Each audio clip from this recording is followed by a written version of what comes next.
Hello hi everyone, मैं संगीता आप लोगों का अपने चैनल के ऊपर सबका स्वागत करती हूँ। और जैसा कि मैं योग के ऊपर आप लोगों को अपनी वीडियो अपलोड कर रही हूँ आप लोगों के लिए, तो योग, संगीत और तनाव ये आपके सारे मिला के टॉपिक है, तो उसी से ही संबंध हम यहाँ पे क्वेश्चन है उसको देखेंगे। आपका एक टॉपिक था इसी के अंदर तनाव होना, तो तनाव के बारे में मैं आप लोगों को बताना, जैसे प्राणायाम हो गया, इसके बाद आपका तनाव है एक टॉपिक। तो तनाव के अंदर जैसे ही आप देखते हो कि बच्चे का जो विकास की प्रणाली होती है वो गर्भावस्था से ही स्टार्ट होती है। तो गर्भावस्था के अंतर्गत ही हम ये देखते हैं कि जो गर्भावस्था में माता के पेट के अंदर जो बच्चा पल रहा है उस समय भी उसके तनाव का जो असर होता है वो माता के थ्रू उस बच्चे के ऊपर देखा जाता है। तो हमें उसी स्थिति के अंतर्गत उस गर्भावस्था के समय से ही हमें उस महिला को जो कि गर्भवती है उसे तनाव से मुक्त रखना होता है, ताकि बच्चे का विकास की जो प्रणाली है वो अच्छे तरीके से हो सके। तो इसके ऊपर जो क्वेश्चन आपका पूछा जाएगा वो यही है कि जो तनाव है वो बच्चे के विकास की प्रक्रिया को किस तरीके से प्रभावित करता है और तनाव का असर है बच्चे की किस अवस्था के अंतर्गत सबसे ज्यादा प्रभावित करता है। तो ये गर्भावस्था ही एक ऐसी अवस्था है जिसके अंदर बच्चे के तनाव का कारण है, उसके मानसिक स्तर के ऊपर सबसे ज्यादा असर देखा गया है। अगर उसका मानसिक स्तर है वो कमजोर होगा तो बच्चे की विकास की प्रक्रिया है वो पूर्ण रूप से बाधक मानी जाएगी, संपूर्ण रूप से बच्चे का विकास नहीं होगा। आपने देखा होगा कि कई बच्चे, जैसे मैंने मंद बुद्धि वाला टॉपिक भी आपको पढ़ाया था, तो ये आईक्यू लेवल है, कमजोर होने का कारण क्या होता है, ये मानसिक तनाव ही होता है, जिसके कारण बच्चे का मानसिक स्तर है वो दिन प्रतिदिन कमजोर होता जाता है और बच्चे का संपूर्ण विकास होने में बाधक बनता है। इसीलिए हमें इस तनावग्रस्त स्थिति को, चाहे वो बालक हो, शैशवावस्था का हो, किशोर अवस्था का हो या किसी भी अवस्था का हो, आपने एक जो किशोर अवस्था की विशेषता भी देखी है कि किशोर अवस्था तनाव और तूफान की अवस्था कहा गया है। तनाव व तूफान की अवस्था होती है। तो आपने ये विशेषता भी देखी होगी कि जो किशोर अवस्था है उस समय बच्चे के अंदर तनाव और तूफान है वो सबसे ज्यादा देखा गया। तो हमें क्या करना है, उस किशोर अवस्था में जो तनाव का मुख्य कारण होता है शारीरिक अंगों में बदलाव या परिवर्तन, जिसके कारण बच्चे का विकास है हो रहा है, उस सिचुएशन को बच्चे के सामने स्पष्ट रूप से व्यक्त करना, ताकि बच्चे का विकास की प्रक्रिया है वो अच्छे तरीके से हो सके।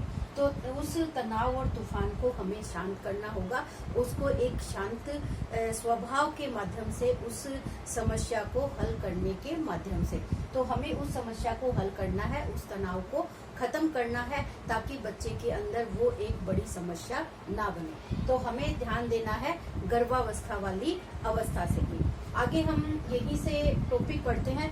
योगासन और प्राणायाम हमारा टॉपिक चल रहा था, हमने कुछ योग देखे थे और अब हम कुछ आसन बताएंगे जिस आसन के अंदर व्यक्ति के कौन से शरीर या बीमारियों के ऊपर उसका असर है वो ज्यादा देखा गया है। पेट के बल लेटकर कौन सा आसन किया जाता है, आपने देखा होगा कि पेट के बल सीधा लेटकर और अपने पैरों को पीछे की तरफ एकदम आराम की स्थिति में रखना, वो आसन हमारा कहलाता है मकरासन। मकरासन मतलब मगरमच्छ की तरह लेटकर अपने शरीर को पूर्ण रूप से शांत करने का जो आसन होता है उसी को हम क्या कहते हैं, मकरासन के नाम से जानते हैं। ये आपका बहुत फेमस टॉपिक है और सूर्यासन की प्रक्रिया है। वो पूछी जाती है कि सूर्य नमस्कार के कितने चरण होते हैं, तो आपको इतना ध्यान रखना है कि जो सूर्य नमस्कार के चरण है वो आपके 12 चरणों के अंदर पूरा सूर्य नमस्कार की प्रक्रिया की संपन्न 12 चरणों में सूर्य नमस्कार की प्रक्रिया को संपन्न किया जाता है। कब्ज के रोगियों के लिए जो आसन सबसे महत्वपूर्ण है, इसके साथ साथ शरीर को मजबूती प्रदान करने में कौन सा आसन है वो सबसे महत्वपूर्ण बताया गया है। तो ये आसन है हमारा त्रिकोणासन। त्रिकोण आसन के अंतर्गत हमें क्या करना होता है, अपने शरीर की इस तरीके से ट्रायंगल शेप है वो हमें बनानी होती है। इसीलिए इस आसन का नाम ही क्या है, त्रिकोण आसन है। इससे जो कब्ज के रोगी होते हैं, जिन्हें कब्ज की शिकायत रहती है, तो उन व्यक्तियों के लिए त्रिकोण आसन है वो सर्वाधिक फायदेमंद होता है। तो ये कब्ज के लिए ही क्वेश्चन में पूछा जाता है और बाकी इससे शरीर में मजबूती भी प्रदान की जाती है। तो इसका नाम है त्रिकोण आसन। भावों को व्यक्त करने की क्षमता किसमें होती है, ये हमारा संगीत से संबंधित है। इसके अंदर संगीत का ही क्वेश्चन है, वो आपको इस तरीके से दिखेगा कि भावों को व्यक्त करने की क्षमता, हम अपने भावों को व्यक्त करना चाहते हैं तो किसके माध्यम से कर सकते हैं, तो संगीत के माध्यम से हम अपने भावों को व्यक्त कर सकते हैं। एकाग्रता को बढ़ाने का साधन कौन सा है, तो ये भी हमारा क्या है, एकाग्रता हमारे संगीत से उत्पन्न होती है। नीरसता, उबाऊपन, बोरियत को दूर करने का माध्यम। आपने देखा होगा कि जो पढ़ने वाले बच्चे होते हैं, बहुत सारे बच्चे क्या होते हैं, उसमें गाने वगैरह चलाकर और अपना जो क्वेश्चन निकालने, मैथमेटिक्स, इस तरीके के जो प्रैक्टिकल टाइप के क्वेश्चन होते हैं उनको संगीत के माध्यम से सोल्व करते हैं। इससे क्या होता है कि उनमें बोरियत, उबाऊपन या थकने जैसी प्रक्रिया का अनुभव नहीं होता। तो इसके लिए भी हमारा क्या आता है, संगीत काम आता है। बच्चों की पढ़ाई को कंटिन्यू करने के लिए है, ये हमारी संगीत है, इसमें माध्यम बनता है। संगीत से दुर्घटनाएं कम होती है, मतलब क्वेश्चन में पूछा है मैंने, संगीत से दुर्घटना होती है, कम होती है, ज्यादा होती है, अधिक होती है, क्या होती है, तो इससे दुर्घटनाएं क्या होती है, कम होती है। जब कोई भी व्यक्ति गाड़ी चलाता है, ड्राइविंग करता है, तो उस समय संगीत की ध्वनि वो अपनी गाड़ी में चला के रखता है, तो उसका ध्यान क्या होता है, संगीत के माध्यम से वो अपनी एकाग्रता को बनाए रखता है। उसमें उबाऊपन, बोरियत महसूस नहीं होती है, नींद नहीं आती है। अगर वो चुपचाप बैठे बैठे गाड़ी चलाता है तो हो सकता है उसको बोरियत और दुर्घटना का शिकार हो सकता है। इसीलिए उनमें संगीत ही एक ऐसा माध्यम बनता है जिसके कारण ये समस्या है थोड़ी सी कम हो सकती है। संगीत से हमारे स्वास्थ्य पर क्या प्रभाव पड़ता है, देखो शारीरिक मानसिक स्वास्थ्य है, इससे उत्तम होता है, बढ़िया होता है।